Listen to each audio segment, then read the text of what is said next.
नमस्कार विद्यार्थियों। आज के लेक्चर में हम यूनानी आक्रमण के विषय में चर्चा करेंगे। पिछले लेक्चर में हमने बात की थी कि बहुत सारे भाई आक्रमणकारी भारत में आए और उन्होंने यहाँ पर अपने छोटे छोटे राज्य स्थापित किए थे। इनमें से यूनानी जो थे वो सर्वप्रथम भारत के अंतर्गत आए और उन्होंने यहाँ पर पश्चिमोत्तर क्षेत्र में कुछ क्षेत्रों पर विजय प्राप्त की थी। हमने यह भी चर्चा की थी कि भारी आक्रमणकारी जितने भी भारत में आए वो पश्चिमोत्तर क्षेत्र से ही आए और एक तरह से पश्चिमोत्तर जो क्षेत्र था वो भारत का प्रवेश द्वार था। वर्तमान में पाकिस्तान का जो क्षेत्र है वो भारत का पश्चिमोत्तर क्षेत्र कहलाता था। अब यहाँ से सिकंदर का भी आगमन होता है, तो यहीं पर आज हम सिकंदर के आगमन की चर्चा करेंगे। हमने यह चर्चा की थी कि उस समय जब सिकंदर भारत पर आक्रमण करने के लिए आया उस समय भारत के पश्चिमोत्तर क्षेत्र की जो राजनीतिक स्थिति थी वो ठीक नहीं थी और पश्चिमोत्तर भारत लगभग 25 छोटे छोटे राज्यों में बटा हुआ था और ये राज्य आपस में लड़ते झगड़ते रहते थे। ऐसे समय में 327 ईसा पूर्व में सिकंदर का भारत के पश्चिमोत्तर क्षेत्र में आगमन हुआ। यहाँ पर जब सिकंदर भारत में आया तो यहाँ पर कुछ अधिकांशतः शासक ऐसे थे जो मातृभूमि की रक्षा के लिए सदैव तत्पर रहते थे और मातृभूमि की रक्षा के लिए अपने प्राण न्यौछावर करने के लिए भी तैयार रहते थे। लेकिन कुछ ऐसे शासक भी थे जो विश्वासघाती थे, देशद्रोही थे, जिन्होंने मातृभूमि की अपेक्षा सिकंदर का साथ दिया। ऐसे शासकों में शशिगुप्त और आम्भी दो शासक थे जिन्होंने सिकंदर का साथ दिया था। और यहाँ पर ये ध्यान रखने योग्य है कि ये जो सिकंदर का आगमन भारत में हुआ और उसके पश्चात सिकंदर ने कुछ क्षेत्रों पर विजय प्राप्त की, उसके बाद में वापस लौट गया, ये एक कहानी की तरह है। यहाँ पर आपको एक कहानी के रूप में इसको पढ़ना है, लेकिन यहाँ पर कुछ महत्वपूर्ण तथ्य हैं जो आपको ध्यान में रखने हैं। उन्हीं में से आपके प्रश्न बनते हैं। जैसे आपको एक तो ये चीज़ विशेष तौर पर ध्यान रखनी होगी कि शशिगुप्त और आम्भी ऐसे दो शासक थे जिन्होंने विश्वासघात किया और मातृभूमि की अपेक्षा इन्होंने सिकंदर का साथ दिया था। दूसरा क्वेश्चन यहाँ पर ये बनता है कि सिकंदर जब भारत में आया तो सबसे पहले उसका जो युद्ध हुआ या मुकाबला हुआ वो किसके साथ हुआ? तो यूनानी लेखक एरियन ये बताता है कि सर्वप्रथम पश्चिमोत्तर भारत में सिकंदर का जो सामना हुआ वो अश्मकों के साथ हुआ। अश्मक जाति के जो लोग थे उनके साथ इसका सबसे पहले पश्चिमोत्तर भारत में युद्ध हुआ। यद्यपि इन्हें पराजित करके सिकंदर आगे बढ़ा और तक्षशिला तक आया। तक्षशिला में के अंतर्गत आम्भी ने जो विश्वासघाती शासक था उसने सिकंदर का स्वागत किया और उसे कुछ सैनिक सहायता दी।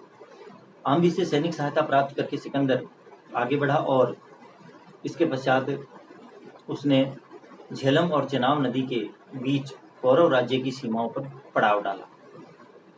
अब यहाँ पर हम पौरव राज्य की जब बात कर रहे हैं तो पौरव राज्य का शासक था पोरस। उसके साथ सिकंदर का जो युद्ध था उसके विषय में हम यहाँ चर्चा करेंगे।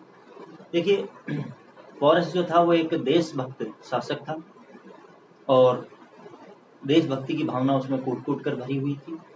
सिकंदर जब पौरव राज्य की सीमाओं पर आया तो उसने पोरस से आत्मसमर्पण के लिए कहा, परंतु पोरस ने उसके प्रस्ताव को अस्वीकार कर दिया, जिसके कारण सिकंदर और पोरस का झेलम नदी के किनारे एक भीषण युद्ध हुआ।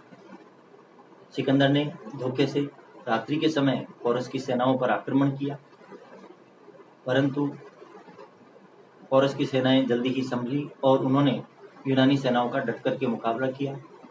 युद्ध के प्रारंभ में ऐसा लगने लगा था कि पोरस की जो सेना है वो यूनानी सेना को पराजित कर देगी और यूनानी सेना भाग खड़ी होगी, परंतु कुछ घटनाक्रम ऐसा हुआ जिसके कारण से युद्ध का रुख ही बदल गया।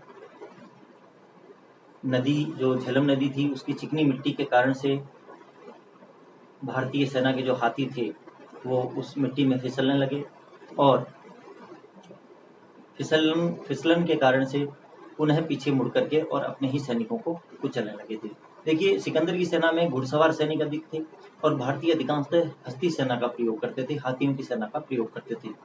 तो हाथियों की जो सेना थी वो घुड़सवार सेना की तेजी का मुकाबला नहीं कर सकती थी। फिर भी भारतीय सैनिकों ने डट करके मुकाबला किया। अंततः युद्ध का रुख बदल गया और भारतीयों की पराजय हुई। सिकंदर के सैनिक विजय हो गए और उन्होंने पोरस को बंदी बना लिया। बंदी बनाए जाने के पश्चात पोरस को सिकंदर के सामने पेश किया गया तब सिकंदर के द्वारा यह पूछे जाने पर कि उसके साथ कैसा व्यवहार किया जाना चाहिए, पोरस ने निर्भीकता से उत्तर दिया कि जैसा एक शत्रु दूसरे शत्रु के साथ करता है उसी प्रकार का व्यवहार उसके साथ भी किया जाना चाहिए। पोरस की वीरता और निर्भीकता को से प्रभावित होकर के सिकंदर ने पोरस का राज्य उसे पुनः वापस लौटा दिया और पोरस से मित्रता कर ली। इस प्रकार से पोरस को अपना मित्र सिकंदर ने बना लिया। इतिहासकारों का ये मानना है कि सिकंदर ने पोरस से मित्रता इसलिए की थी कि वह अपने एक शक्तिशाली शत्रु से मित्रता करके और बेखौफ होकर के भारत में आगे बढ़ना चाहता था। तो जो भी हो, परंतु सिकंदर ने पोरस के साथ अंततः मित्रता कर ली और उसका राज्य भी लौटा दिया। इसके पश्चात वो भारत के भीतरी भागों की ओर आगे बढ़ा। उसकी सेनाएं व्यास नदी तक आ गई। व्यास नदी तक आने के पश्चात सिकंदर की सैनिकों ने आगे बढ़ने से इनकार कर दिया। अब यहाँ पर सिकंदर के सैनिकों ने आगे बढ़ने से क्यों इनकार किया, इसके कुछ कारण रहे हैं जो इतिहासकारों ने अलग अलग बताए हैं। यहाँ पर हमारे लिए अब तक की जो ये हमने चर्चा की है सिकंदर के आगमन की, उसमें हमारे सामने दो ही महत्वपूर्ण प्रश्न आए हैं कि एक तो वे कौन से दो शासक थे जिन्होंने सिकंदर का साथ दिया था, तो शशिगुप्त और आंधी। दूसरा क्वेश्चन ये बनता है कि सिकंदर का पश्चिमोत्तर भारत में सबसे पहले युद्ध किसके साथ हुआ था, तो अश्मकों के साथ हुआ था। इसके अतिरिक्त यहाँ से कोई प्रश्न बनने लायक नहीं है। केवल इतना ही प्रश्न बन सकता है कि पोरस और सिकंदर के बीच जो युद्ध हुआ था वो किस नदी के किनारे हुआ था, तो झेलम नदी के किनारे हुआ था। यहाँ पर ये छोटे क्वेश्चन 2-3 बनते हैं, इसके अतिरिक्त और कोई क्वेश्चन बनने लायक नहीं है, तो यहाँ पर हम इसको एक स्टोरी के रूप में पढ़ सकते हैं। नेक्स्ट हम बात कर रहे हैं कि यहाँ पर सिकंदर के सैनिकों ने भारत में आगे बढ़ने से इनकार क्यों किया, इसके कुछ कारण हैं। ये कारण आपके लिए महत्वपूर्ण होंगे, यहाँ से आपके प्रश्न बन सकते हैं, लघुतरात्मक प्रश्न भी बन सकता है। तो देखिए, इतिहासकारों ने सिकंदर के सैनिकों द्वारा आगे बढ़ने से इनकार किए जाने के अनेक कारण, अलग अलग कारण बताए। कुछ इतिहासकार ये मानते हैं कि सिकंदर के जो सैनिक थे वो लंबे समय से युद्ध करते करते थक चुके थे और उनमें से बहुत सारे बीमार भी पड़ने लगे थे, जिस कारण से वो आगे नहीं बढ़ना चाहते थे। तो एक कारण तो यहाँ पर ये हो गया। दूसरा कारण इतिहासकार ये बताते हैं कि भारत की जो जलवायु है वो सिकंदर के सैनिकों के अनुकूल नहीं थी, जिसके कारण से वो यहाँ पर ज़्यादा समय व्यतीत नहीं करना चाहते थे। तीसरा कारण कुछ इतिहासकार ये भी बताते हैं कि अपने परिजनों से काफ़ी लंबे समय से सिकंदर के जो सैनिक थे वो काफ़ी लंबे समय से दूर रहे थे, इसलिए उन्हें घर की याद भी आने लगी थी और वो वापस घर लौट जाना चाहते थे। और एक कारण इतिहासकार यह भी बताते हैं कि इस समय मगध के अंतर्गत नंद वंश का शासन था, तो नंद वंश की शक्ति के विषय में सूचनाएं जो हैं सिकंदर के सैनिकों को मिलने लगी थी और वो इस चीज़ से काफ़ी भयभीत हो चुके थे, क्योंकि भारतीयों के साथ युद्ध के अंतर्गत भारतीयों की वीरता का जो परिचय है वो उन्होंने पोरस के साथ जो युद्ध हुआ था उसके अंतर्गत देख लिया था। इन सब कारणों से वो आगे नहीं बढ़ना चाहते थे।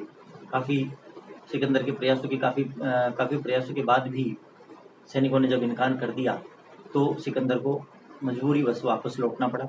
वापस लौटते हुए भी उसे पश्चिमोत्तर भारत के कुछ देशभक्त शासकों के साथ युद्ध लड़ने पड़े। उनका मुकाबला करता हुआ 325 ईसा पूर्व में सिकंदर ने भारत छोड़ा और 323 ईसा पूर्व में ईरान के सूसा नगर, जो बेबीलोन के अंतर्गत आता है, सूसा नगर के अंतर्गत उसकी मृत्यु हो जाती है। तो यहाँ पर सिकंदर का आना और वापस लौटना ये संपूर्ण एक कहानी के रूप में है। यहाँ पर कुछ महत्वपूर्ण जो प्रश्न बनते हैं वो मैंने आपको बताया, इन्हीं पर आपको विशेष तौर पर ध्यान देना है। नेक्स्ट क्लास में हम बात करेंगे कि इंडो ग्रीक शासकों की, कि जो इंडो ग्रीक शासक थे वो यूनानियों की ही कुछ शाखा थी जो बाद में आकर के भारत में बस गई थी और वो इंडो ग्रीक शासक कहलाए। तो इनके विषय में हम नेक्स्ट लेक्चर में चर्चा करेंगे। धन्यवाद।